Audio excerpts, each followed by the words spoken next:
Welcome back to the deep dive.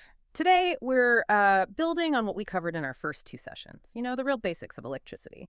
Last time, we got into how electrons moving makes current, the sort of pressure of voltage and that resistance you find everywhere, really peeling back the layers. This is actually episode 3 of our big 12-part series, From Electron to Grid.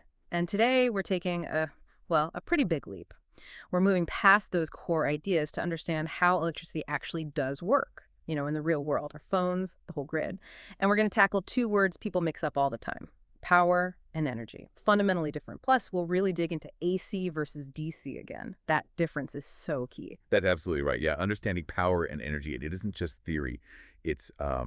It's vital. It links those electrons flowing around to, well, real stuff happening in our homes and factories, and crucially, how much we pay for it. It's not just about how the electrons move, but what they actually get done and for how long. These differences are just central to everything we do with electricity every single day. Okay, so that difference, AC versus DC, you mentioned it's like a one-way versus a two-way street for electrons. That simple difference sparked that huge fight, the War of the Currents, right? Yeah. We've touched on it, but let's really get into it. Why did one win for the grid? What's the real deep difference? Okay, yeah. At its heart, direct current, DC, it's steady. A constant flow in one direction. The polarity doesn't change. Think of it like water flowing just one way down a pipe, always the same direction. Well enough. But alternating current, ATC, that's completely different. It's dynamic, back and forth. The electrons are constantly changing direction and how fast they're moving, their magnitude. It's like that water pipe analogy again, but the water's sloshing back and forth rapidly. How rapidly? Well, in most homes here in North America, it's 60 times a second.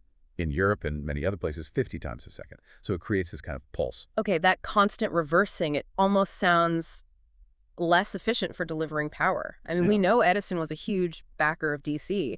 What was his actual argument, and how did AC manage to overcome that? Edison's argument made sense for his time, especially for local power. He saw DC as simpler, maybe safer, right where you use it. For places like, lower Manhattan back then, with power plants nearby, DC at 110 volts seemed fine. But the huge problem for DC was getting it anywhere far away. Transmission. Right. It lost a lot of power over distance. You needed really thick, expensive copper wires, and you needed these repeater stations, basically amplifiers maybe every 20 miles or so, just to keep the voltage up. Made sending power long distances incredibly inefficient. Very costly. Ah, okay. So AC's big advantage Was transformers. Yeah. Plain and simple. This idea championed by Tesla and Westinghouse. AC voltage could be easily stepped up to really high levels using a transformer. When you increase the voltage, you decrease the current for the same amount of power, right? V times A. Okay, yeah. Lower current means less loss. Exactly. Those I-squared-R losses we talked about before. Much lower loss over long distances. Then, at the other end, another transformer steps the voltage safely back down for homes and businesses. That made AC way, way better for building a large-scale grid, powering a whole country, not just one neighborhood. It's kind of wild to think about now, but it wasn't just engineers arguing, was it? It was a public battle. Edison reportedly did some pretty extreme things to try and scare people away from AC. How much did that actually matter compared to the technical side? Oh, the War of the Currents was intense. And, yeah, frankly, pretty nasty at times. Edison's campaign definitely played on public fear. Anything new and powerful can seem scary. He held public demonstrations, electrocuting animals, dogs, cats, famously even an elephant named Topsy, using AC, trying to paint it as the killer current. Wow. And he pushed hard for New York's new electric chair to use AC, hoping to cement that link between AC and death in people's minds. Yeah. It was not his finest hour, ethically speaking. Definitely not. But, despite all that negative PR, the fundamental advantages of AC, the technical and economic ones, were just too strong. Sending power efficiently over long distances was the game changer. Big projects like harnessing Niagara Falls or Westinghouse lighting the Chicago World's Fair in 1893 with AC, they showed everyone what was possible. That really sealed the deal for AC becoming the grid standard. So AC won the war for the grid, but DC didn't just disappear, right? It's still really important today. Absolutely not. DC is crucial. It's what powers anything with a battery. Your phone, your laptop, electric cars rely on DC. Solar panels naturally produce DC power. Oh, interesting. And actually, lots of our modern electronics, even though you plug them into an AC wall socket, they have a little converter inside. That power brick for your laptop, that's converting AC from the wall into DC for the computer. Right, the little brick. And here's a twist. DC is actually making a big comeback in large-scale transmission now. We have something called high voltage DC, or HVDC.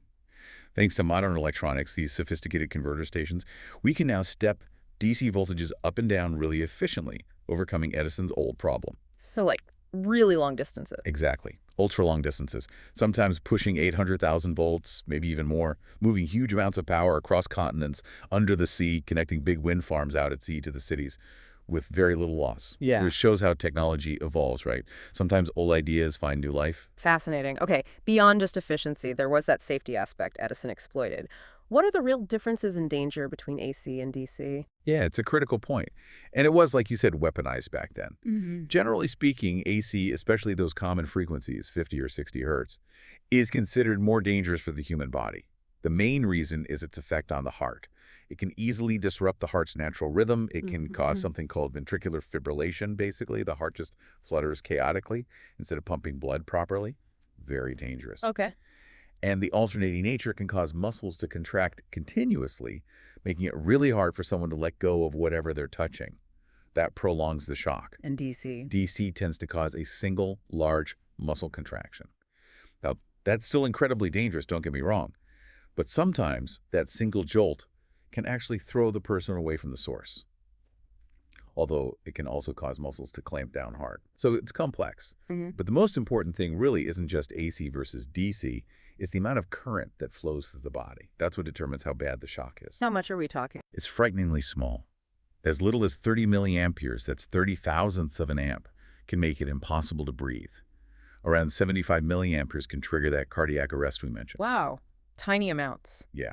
So the key takeaway is always extreme caution.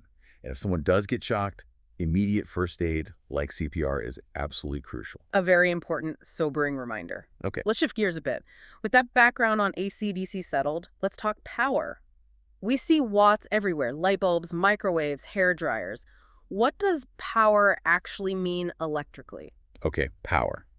It's the rate right now at this instant that electrical work is being done. It tells you how much work electricity can do at any given moment. They give it as the electrical oomph, or maybe intensity. Intensity, I like that. The unit is the watt, symbol W. And the basic formula is power equals voltage times current. So watts equal X amps. Okay, so connecting back to our water analogy, if voltage is the pressure and current is the flow rate, Then power is like the combined force of that pressure and flow, actually turning a water wheel, for instance. How That's fast right. it's turning right now. got it. So a 100-watt bulb is using electricity at a certain rate to make light and heat instantaneously. And a 1200-watt microwave has more oomph to heat food quickly. Exactly. The wattage tells you its instantaneous appetite for electricity when it's running. Take that old 100-watt incandescent bulb versus, say, a modern 10-watt LED bulb. They might produce similar light, but the old bulb needs 10 times the instantaneous power to do it. It's converting energy faster, you see. Right, more heat, less efficiency. Precisely. Or a powerful hairdryer, maybe 1800 watts. That's delivering a lot of heat and airflow very quickly. That's its power rating. Okay, but here's where I think people get confused. A high-power appliance doesn't necessarily mean a huge electricity bill, right? That leads us to energy. If power is the rate, the intensity, what's energy? This is the practical bit, the wallet bit. Exactly. Energy is power used over time. While power is the instantaneous rate, energy is the total amount of work done, or the total electricity consumed over a period. That's the key difference. It's the accumulation. And that is what you actually pay for on your bill. Okay, accumulation. So power units are watts, kilowatts, megawatts. What are the units for energy then? The main one you'll see on your bill is the kilowatt hour, or kilowatt hour. Kilowatt hour. Let's break that down. A watt W is power. A kilowatt is just 1,000 watts. Right. A megawatt, MW, is a million watts, think power plant scale. But for energy, we multiply the power in kilowatts by the time in hours it was used. Kilowatts times hours equals kilowatt hours. It's a measure of quantity over time. Like the capacity of an electric car battery is rated in kilowatt of how much total energy it can store, not just how fast it can discharge power. Okay, that time element is crucial. You had a great analogy before, comparing it to a car. Ah, yes, the speed versus distance analogy. It works quite well. Power is like your car's speed on the speedometer, how fast you're going right now. High power, high speed potential. Energy, on the other hand, is like the odometer reading the total distance you've actually traveled. So you could have a super powerful sports car, right? Very high power, kilo W. But if you only drive it for 10 minutes, you haven't traveled very far, you haven't used much fuel. kilowatt bucking.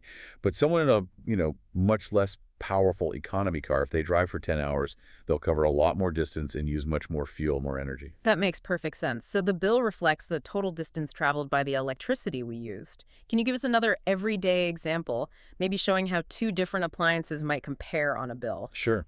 Let's take that air conditioner again. Sure. A typical 1-ton AC might draw around 1.5 kilowatts, kilobW of power. Pretty power hungry when it's running. Okay. If you run that AC flat out for, say, 10 hours on a hot day, that's 1.5 kilowatt times 10 hours, which equals 15 kilowatt hours. Kilowatt is an energy consumed. Right, 15 kilowatt. Now, let's compare that to your refrigerator. A fridge is much less powerful. Maybe it only draws 150 watts, which is 0.15 kilowatt when the compressor kicks on. Much lower power. Much lower power. But your fridge runs cycling on and off 24 hours a day, 7 days a week. So over a full 24-hour day, let's say it runs effectively for a third of that time, so 8 hours total runtime. Yeah. That's 0.15 kilowatts times 8 hours, which is 1.2 kilowatt per day. Okay, so the AC used way more in its 10 hours than the fridge did all day. In that snapshot, yes. But the fridge uses that 1.2 kilowatt every single day. Over a month, that adds up significantly. Your bill reflects the total kilowatts from the AC, the fridge, the lights, everything added up over the whole billing period. It's also worth mentioning, for big commercial or industrial users, they often face demand charges. Demand charges. Yeah, they get charged extra if their peak power usage, their highest instantaneous kilowatt demand during the month, goes above a certain level. Even if their total energy kilowatt isn't huge. So for them, managing both that peak power and the total energy is really important for costs. That's a really important point for anyone running a business, or even just for us at home trying to be mindful. It's not just what you use, but how much and for how long. Exactly. So to quickly sum up, power is the rate right now, measured in watts, W, kW, MW. It's the intensity. Energy is the total amount used over time, measured in kilowatt hours, kilowatt-hour. It's the quantity, what you pay for. Both concepts are absolutely vital, distinct but vital for understanding electricity. And getting that difference really helps you think about your own use, doesn't it? It's not just about buying efficient appliances, though that helps, but also about maybe running the dishwasher overnight instead of during peak hours, things like that, being more intentional. Precisely. And this distinction is becoming even more important as we move towards, smarter grids and integrate more renewables like solar and wind. How so? Well, solar and wind power, their power output isn't constant, right? It varies with the sun and the wind. It's variable. Yeah, makes sense. So grid operators have this constant balancing act, matching the instantaneous power supply, which is fluctuating, with the instantaneous power demand from everyone using electricity. It's a huge challenge. And that's where things like big batteries come in. Exactly. Energy storage, like grid-scale batteries, they can store energy, kW when there's lots of sun or wind, maybe power is cheap, and then they can release that stored energy as power, kW, very quickly when demand is high or when the sun goes down or the wind drops. They help smooth things out. It really shifts how we think about the grid. It does. Yeah. And think about this. What if the grid gets really smart? It knows the real-time price of electricity. It knows the load. What if it could intelligently manage when devices in your home draw power, maybe delaying your water heater slightly or charging your electric car when power is cheapest and greenest, all automatically? That can make the whole system much more efficient, more resilient. Absolutely. How much more stable and efficient could our grid become if it actively managed both power and energy flows, especially with all these variable renewables coming online? What other innovations does that kind of smart control unlock for our energy future? It turns electricity from just flowing stuff into an intelligent, dynamic network. Something to really think about.